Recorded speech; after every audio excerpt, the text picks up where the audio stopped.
One of my favorite moments on the album is when you guys talk about your virginity.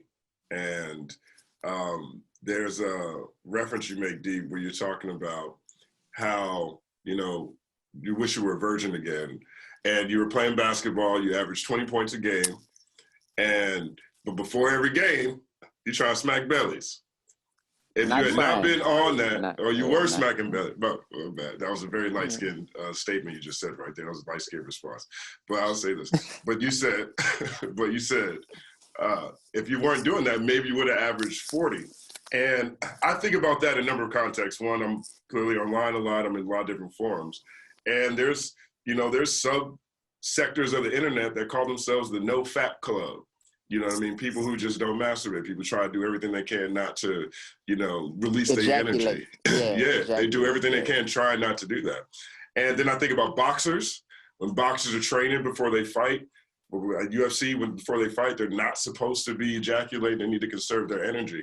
And I don't have a reference of that on a track in hip hop that I can think of. I'm not saying no one's ever talked about it. I'm saying I don't have a reference. And so that really stood out to me, because if I look at some of the moments when I was more successful and less successful in terms of what my aspirations were in life, there was a discipline that was consistent with the things that were successful that was less so when those moments when I wasn't successful. And I think that's one of the hardest ones ever.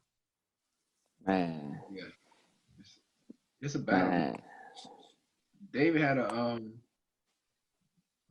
I definitely, he talked about being a virgin. I talk about masturbation. I think Farside had a nice song about it, but it wasn't like anti, but it was, you know, it's called On the Down Low. Buckwheat had a dope verse. But something that's rarely talked about, but especially with the advent of the internet, something everybody's into. And it's, yeah, man. For me, like when I did the album Iliad is Dead, I was like nothing.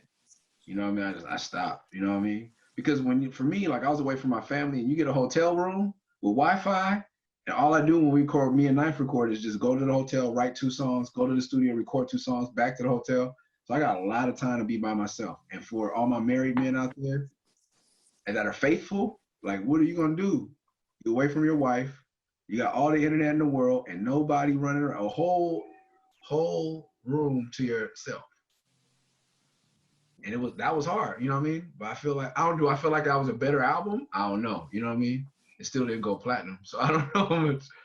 But I was extremely focused on my lyrics more than I ever was. But David, I don't know if David's never watched pornography in his life, I don't think. No, I've never watched porn in my life. That's fact. That's the crazy part. Like when I talked to him about it, he's like, man, I'm struggling right now. I'm like, oh man. And then when I asked him, like when we first met each other, I was like, what you mean you struggling?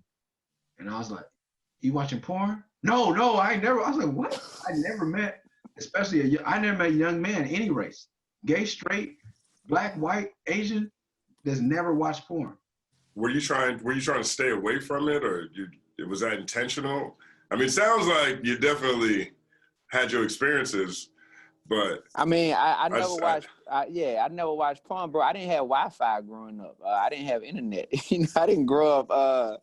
Number one, hey, I didn't either, but it wasn't because I'm poor. I'm just old, bro. I didn't have. I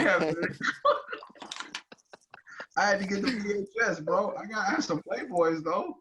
Yeah, bro. Nah, I didn't. So I didn't have I grew up in a generation where I'm sure that's how a lot of my friends were introduced to it. I didn't have internet at the crib. Didn't have a cell phone until I bought my own cell phone as a college freshman. As soon as I graduated high school, I bought myself a car, bought myself a cell phone. So didn't have access to any of that. So my introduction to that whole world was, you know, jumping off the porch and what's that, like 14, 15, I think 15 years old, you know, having sex for the first time. And, you know, not saying that in a bragging type of way. I just know that by that being my first introduction to that world, it made it to where once I started thinking about my experiences as a young man, that became my porn. My brain was where you know those videos lived at. You feel me? It was never. Oh, you were reminiscing? Yeah, literally, like that's exactly what it would be. It'll be reminiscing about that type of stuff, and that would become equivalent to what porn does for other people. And as far as the reference, Spank Bank. Spank Bank. Say, bro, that sounds like such a West Coast white guy term, a spank bank.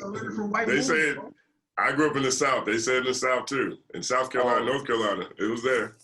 Hey, all I know is that Birdman said neighborhood naked flick watcher in the Big Ballin' song on Big Timers, and when he said he was a neighborhood naked flick watcher, I was like, word. So I will admit that one time, bro, we really wanted to be like the Hot Boys real bad, bro. The only time that I was almost exposed to watching porn was like me and my boys were debating that line and what that line meant.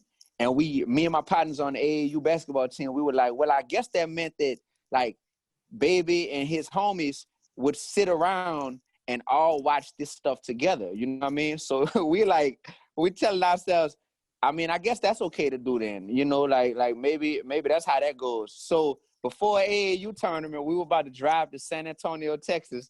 We all sat in my boy Daniel's crib.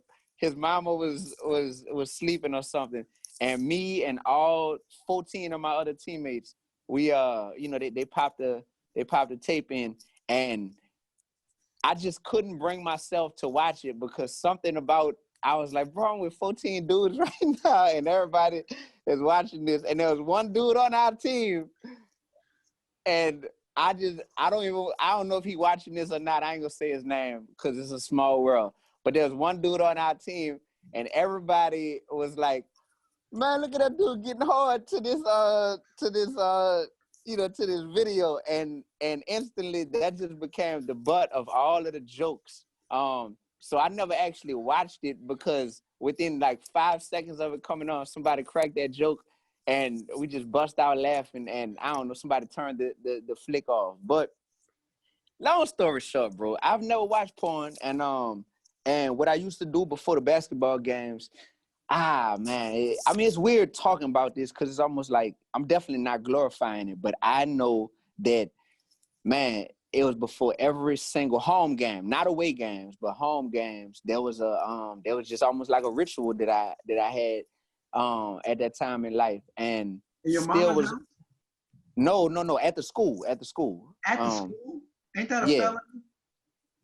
Hey, bro, what they call the statute of limitations or something. Having premarital sex on school grounds, bro.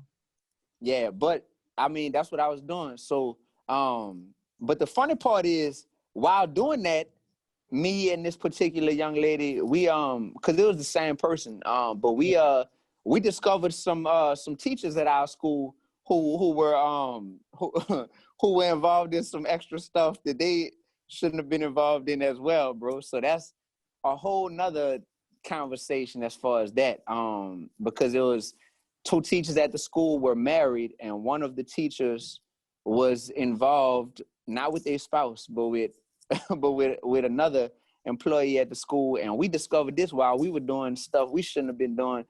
And I was just like, yo, I was caught up in that world at the time, man, and still going out there balling, not even knowing, because I didn't have the internet to be able to know what NoFap was, or to know that stuff, would drastically decrease your energy and probably your ability to jump and everything. And I'm still, despite that, balling, putting up numbers. And I look back, now that I'm grown, and I'm just like, bro, I was hoping like with no legs, you know what I'm saying? Like with no legs. And that song was the perfect opportunity for me to talk about it, because otherwise I couldn't see myself just bringing that up in a random, conversation or interview. But that's the truth, man. So anybody watching this, I'm not glorifying that at all, y'all. Definitely not glorifying it at all. But if rappers get to talk about their story of them selling crack, in our communities and whatnot, I'll talk about my story of what I used to do before my basketball games. So yeah. Thank you for sharing that. I feel so awkward right now, bro. My hands are so sweaty. Yeah. No, but for real though, I think that's awful, because he had sex with one girl on a regular basis. I didn't know that part of the story. I thought he was like banging out a different chick before every game, going to different schools, pulling the flyest chick out the class at halftime. Bro, that's not even babysitting, bro. You don't even got to go to confession for that, bro. You had sex with the same girl before your game? One girl? One girl? You're not supposed to have sex with anybody before you married, though. So it's not like it's okay. Not like God. It's like, oh, it's her again. That you good, bro. Like just just make sure you get it in good. Like no, man. It's like that.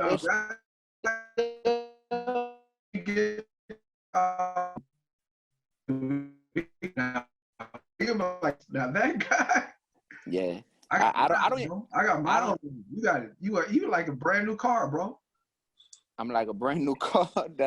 Yeah, bro. Well, I wasn't talking about the fact that it was a whole bunch of women. I was just talking about the fact that I feel like doing things out of the will of the Lord always has, if not immediate, eventually it has some consequence that you either look back on and you're like, wow, I didn't even realize what I was depriving myself of. I thought I was getting something by relishing in this sinful behavior, but I didn't even realize what I was really depriving myself of. Looking back years later, would I have rather averaged 28 points or 30 points a game in high school, which I know I could have done, and I firmly believe with my legs I could have done, or would I rather look back and say, boy, I was getting it in before every game and it was good and da-da. Nah, man, I didn't even realize I was depriving myself until I was writing that verse. And I was like, bro, this is crazy.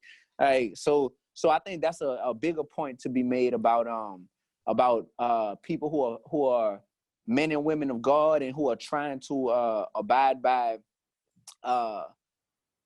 walking in God's will for their life. Like it's that delayed gratification that we can't take for granted. It's that delayed gratification, man. And we live in a world where everything is very much on demand. And our personal desires, even being on demand, can sometimes deprive us of like God potentially having something even greater for us. And I can legit attribute a lot of my biggest successes in the music industry to time, like Justin said, to times in my life where I was extremely disciplined in that area, bro. Like extreme. If y'all think I'm lying, look, I was on The Real, the daytime talk show, national TV, all over the country, all over the world, probably for that matter.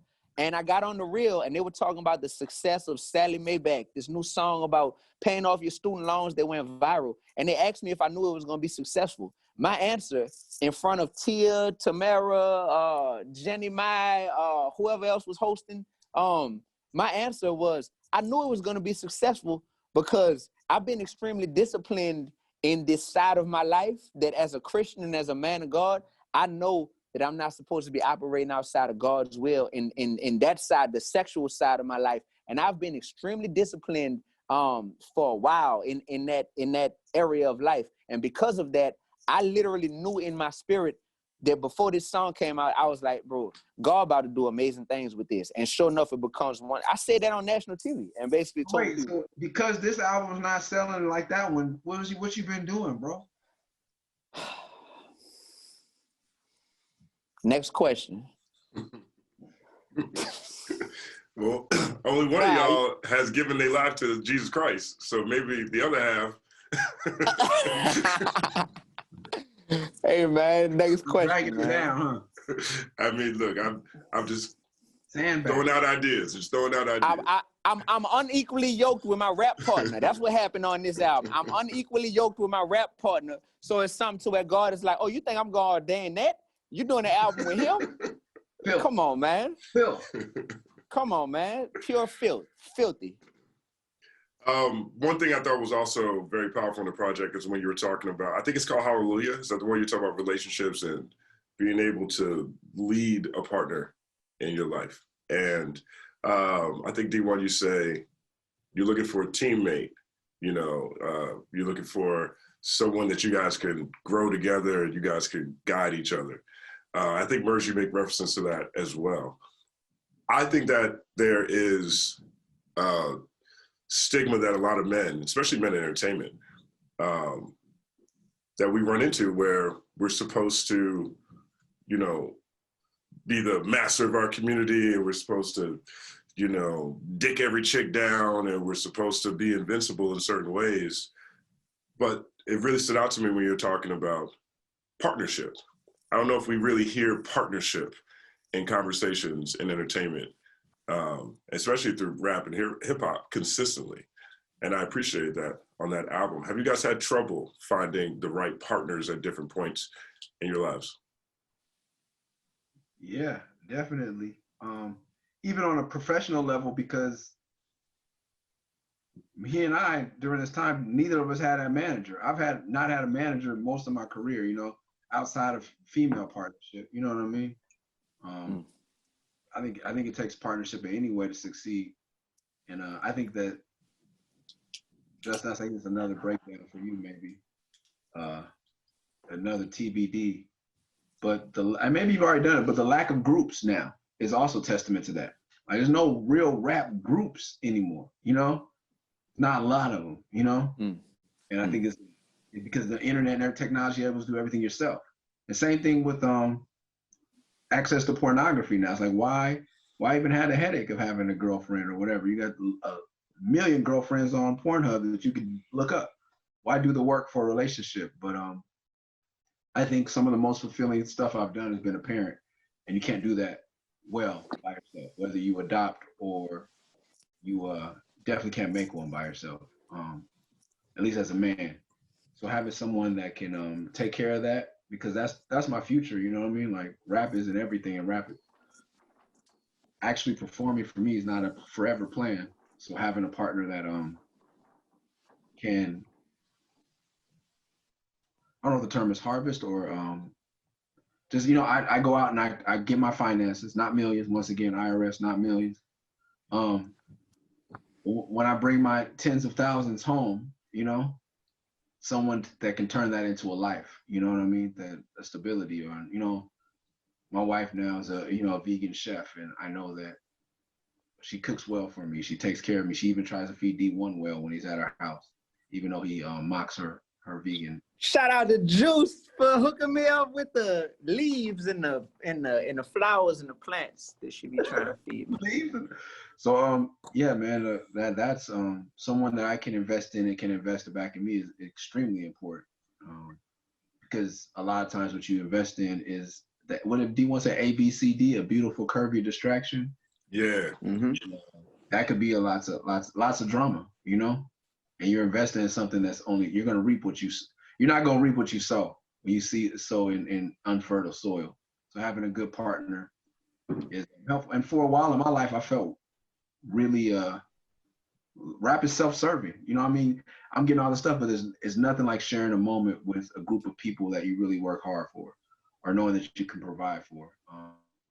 And I think that's a whole line, like, yeah, that's a whole nother thing. But yeah, the whole mistress, young chick, I got a mistress or something, and a main chick, and everybody, forget it, I'm the Don. I got a main chick, a mistress, and a young bitch, forget it, I'm the Don. Yeah. And the young one's supposed to be your child. Your main one is supposed to be your wife, and the older one is supposed to be your mother. You know what I mean? Or an elder woman to give you advice. Some people get those. I really believe in that. When I heard that line, I was like, oh yeah. And at some points, I've definitely had those three. You know what I mean? But not in the correct way. And I realized, like, as a man, you want to take care of something and someone. That should be your child. As a man, you want to bounce back and forth and see someone. You go out and kill a elk. You want somebody to be able to make that into a rug or whatever, a buffalo. You know what I mean? They can turn that into stew. You know, buffalo legs and a jacket. And you know what I mean? And that, to me, that's what we do with money now, because that's what we're growing in America. And someone that could turn my money and time into healthy, beautiful children, and in turn keep myself and herself healthy, and help take care of investments. And my house is full of plants, and you know, our backyard has shit we're growing. Sorry, D1. Stuff we're growing, leaves and twigs that D1 has spinach for the first time in my house. You hear that on the last song. But yeah, so that's what I think about partnership, man. Yeah, man, to me that was so therapeutic to be able to write that verse and to be a part of that song. Because talking about partnership, you you know, I'm in a space in life where I'm looking for a purpose partner. You know, I could have been had a girlfriend or just a person to call my wife just because it looked good on paper, or just because it'll look good on social media. Like, oh wow, D1 and this person, that's a power couple. And I have a different definition of what a power couple is. The purpose that God has my life designed for, I can relate to Murs in that I know that I've been walking in my purpose. I can feel it. I can tell that I'm using the gifts and talents I was given to do God's work, and I'm seeing the fruit from my labor, you know, in a multitude of ways. I've been seeing it for a while, but I feel him when he says that, like, you get to that point where you want to be able to share that with someone. You also want to be able to say, yo, I got this, whether it's money, whether it's a platform, whatever. As men, a lot of us, we're just like, hey, I just went out and killed this elk, so leave it up to me. I'm just gonna have a big old dead elk sitting out front of the crib, you know, that I killed, and it's just chilling there.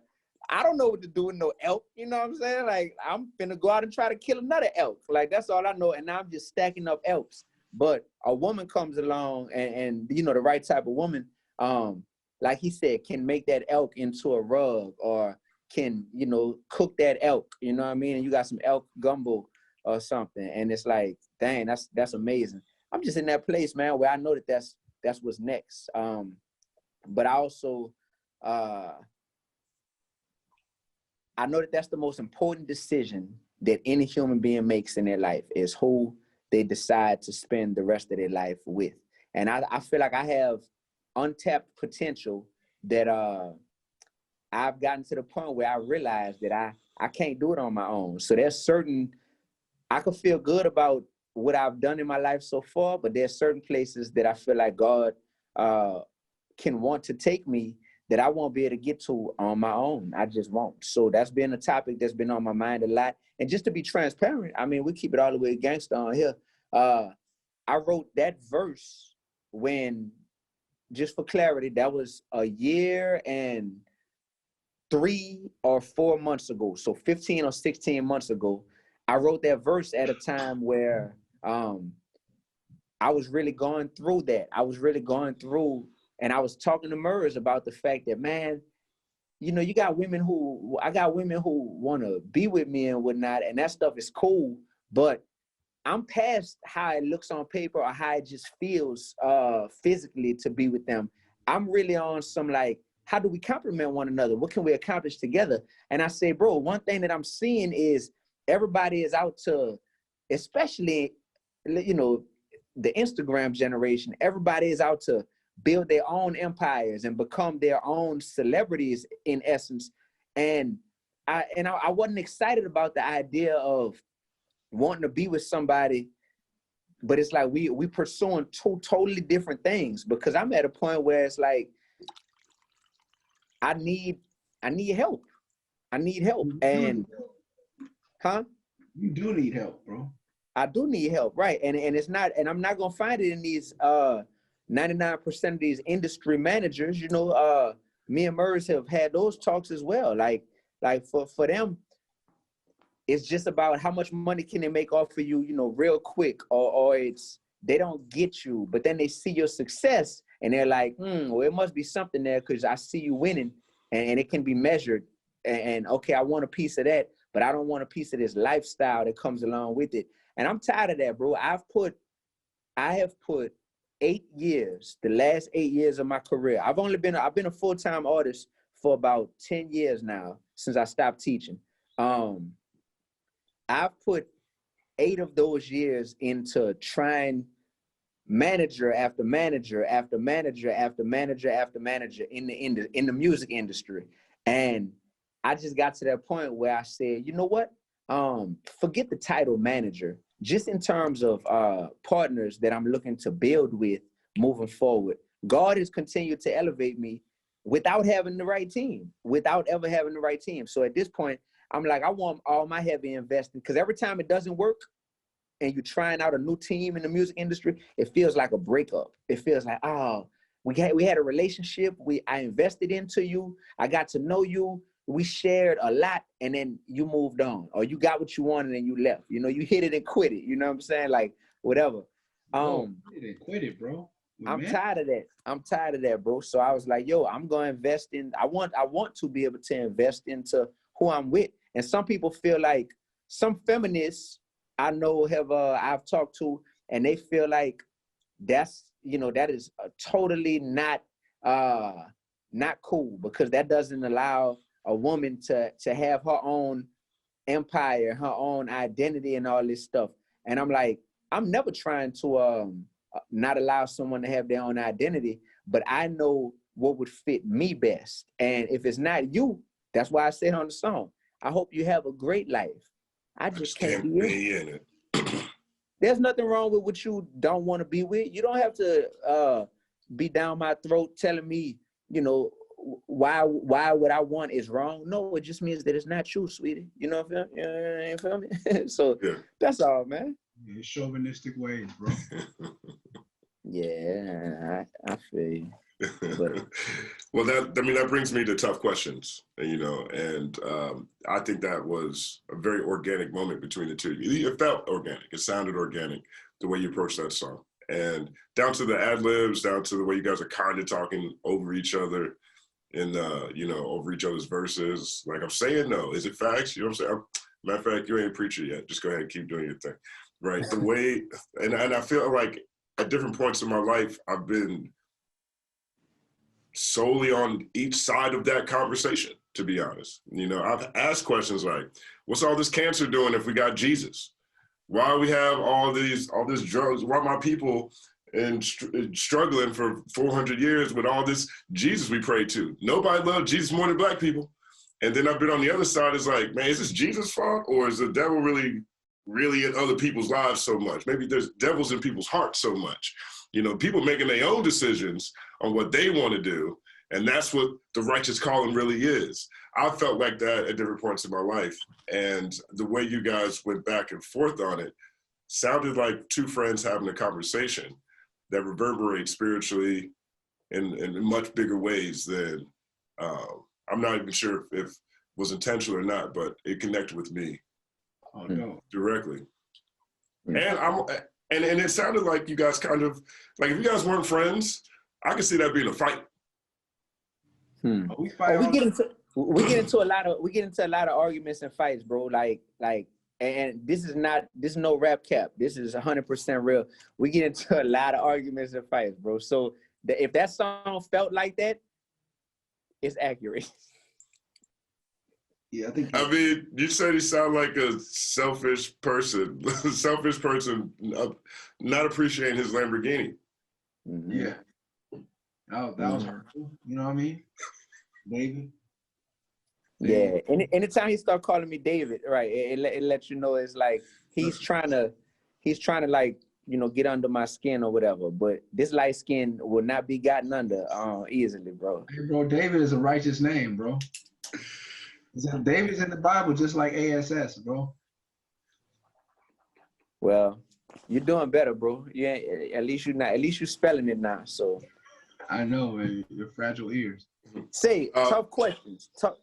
Justin, I must say this. Tough questions. Tough question was so dope because although it sounded so organic and it feels like we, you know, bro. Man, that's deeper on a whole nother level. Tough Questions was the only song on the album where we were not both present for the recording. And it's funny because it's also the song on the album that feels confrontational, almost like, look, bro, I'm speaking my piece, man. Like, forget you. I'm not really feeling all this. I'm about to just say what I say and whatever. Like, I'm out, you know? And I had to come in the studio after we had gone to church together that morning. I came in the studio later that afternoon and heard his verse for Tough Questions. And me hearing his verse allowed me to respond. and he wasn't physically there. He had laid it down and he dipped out. So it was really cool because we've had opportunities to let our differences come between us. Like this album, there was a moment in Applebee's after we shot a video for They Don't Want Me to Win, where this album could have not happened because of this Applebee's fight. There was a moment when we were shooting our movie Mall Dogs, to where I was like, bruh, like, nah, like I can't do this stuff with this dude, man, no more. But we always what happened at the Applebee's fight? The Applebee's fight, we was fighting over money. I was trying to tell this dude, look, bro, the world I come from, I always want people to know two things about me. Number one, I will never try to mess with your girl. I always call it the elevator rule. I want to have the type of friends to where they feel like if D and my girl got stuck on the elevator together, just the two of them, I trust D enough. D has shown me enough about his character to where I'm not tripping. If they were stuck for 4 hours together in the elevator, just the two of them, D wouldn't try anything. That's one. And the second thing is with money. Something to where I want to go out of my way to, even when I know that I'm the person who might owe some money on an outstanding balance that we have, I want to be the person to bring that stuff up. I want to initiate that. In this particular instance, I owed Murs some money because of expenses we incurred shooting a music video and whatnot. He was on some, it's good, just cover dinner and we're even. I was on some, bro, I owe you more than just what half of this dinner is. Like, let's write this out. Let's quantify. I was a business major. I took accounting classes in college. Let's quantify this out. So we took a napkin in the middle of Applebee's after getting into this big fight. Everybody looking like, what's wrong with them? Are they about to throw hands? Like, what's going on? And we arguing back and forth over the principle of him saying, look, I do this, bro. I put collab albums out. I share expenses with people all the time. Pay for dinner and we're good. And I'm like, no, bro, because we're not going to be even at that point. But I'm trying to prove to him I owe you more than dinner. So I end up making him tell me all the expenses that he had incurred, and we wrote it down on a napkin and took a picture of it. And that was like our accounting book at the time to say what I owed him at that moment. And I don't know, we just felt differently about the principle that came along with that whole money conversation. And it got bad. It's like, talking about it now, it sounds funny, it sounds crazy, but I'm just like, bro, I'm not doing this because you owe me money. I owe you money. And I'm just trying to let you know that I care about making sure I give you every dime I owe you. And I didn't understand how that was a problem. Yeah, man. Financial. The root of all evil. Huh?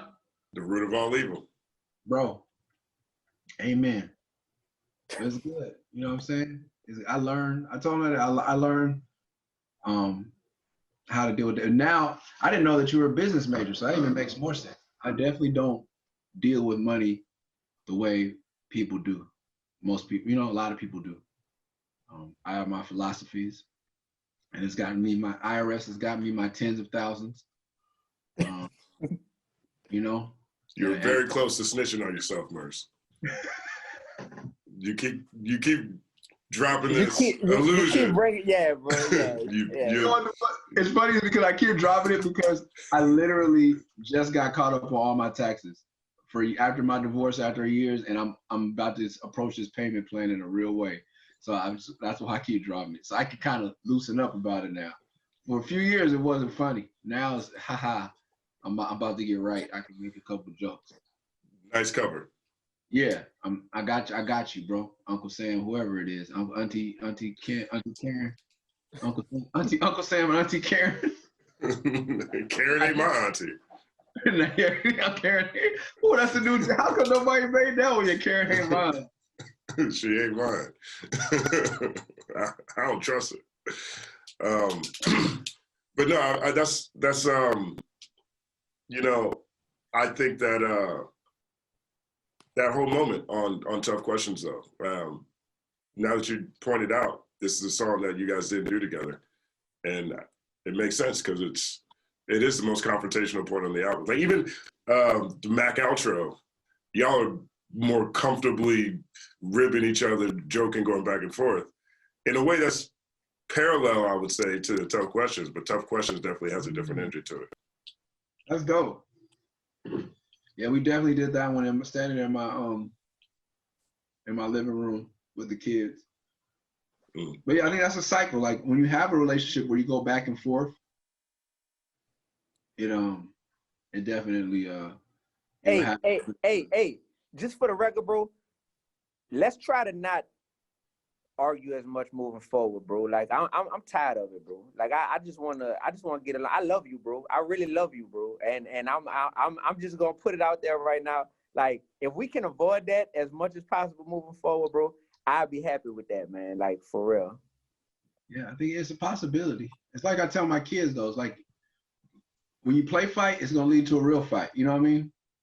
So then you just have to not play. You know what I mean? Because like I said, it can go from Free Mac outro to Tough Questions real quick. Real quick. Right. We just gotta make a rule and we don't play.